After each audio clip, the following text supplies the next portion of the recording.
আজ ছিল বিশ্ব মাদক বিরোধী দিবস। সেই উপলক্ষে ধনিয়াখালী শরৎ সেন্টারি কলেজের অডিটোরিয়াম রুমে ধনিয়াখালী থানার তত্ত্বাবধানে শরৎ সেন্টারি কলেজের ছাত্রছাত্রীদের নিয়ে একটি আলোচনা সভার আয়োজন করা হয়। এই আলোচনা সভায় আজ উপস্থিত ছিলেন ধনিয়াখালী থানার ভারপ্রাপ্ত ওসি, এছাড়াও ছিলেন ধনিয়াখালী স্টেট জেনারেল হাসপাতালের BMOH, শরৎ সেন্টারি কলেজের প্রিন্সিপাল ও শরৎ সেন্টারি কলেজের গভর্নিং বডির প্রেসিডেন্ট সহ অন্যান্য ব্যক্তিরা।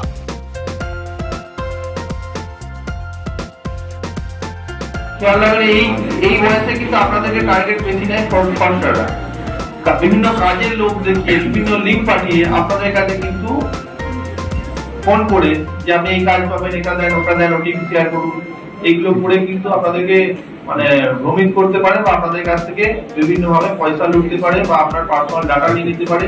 সেইগুলো নিয়ে কিন্তু আপনাদেরকে আপনাদের ক্ষতি করতে পারে। আর সবসময় চেষ্টা করবেন ফেসবুক বা সোশ্যাল মিডিয়ায় পার্সোনাল ডাটা, বার্থডে, বাড়ির ঠিকানা এগুলো না দেয়া। এটা কিন্তু সবসময় খেয়াল রাখবেন।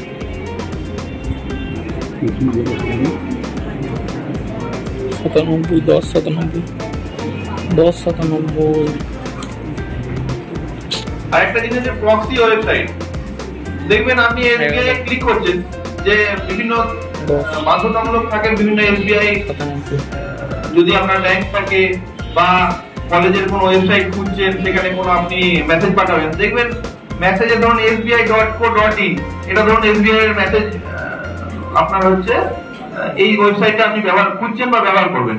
তো sbi.co.in এর সেম লেখাই থাকবে, একটা স্পেস দিয়ে দিচ্ছে বা একটা ডট তুলে দিচ্ছে, এই বলে সেম নাম থেকে আপনি যখন ওর মধ্যে ঢুকে যাচ্ছেন, তখন কিন্তু আপনার পার্সোনাল তথ্য বলেন, ব্যাংকের যা ডাটা বলেন, সেগুলো যখন ওর মধ্যে পুট করছেন, তখন কিন্তু আপনার পার্সোনাল ডাটা বা অ্যাকাউন্টের টাকা সেটা কিন্তু পুরোপুরি ফাঁকা হয়ে যাচ্ছে। তো যে কোনো ওয়েবসাইটে ক্লিক করার আগে এটা কিন্তু বারবার খেয়াল রাখবেন যে যেটা আপনি সার্চ করছেন সেটা সঠিক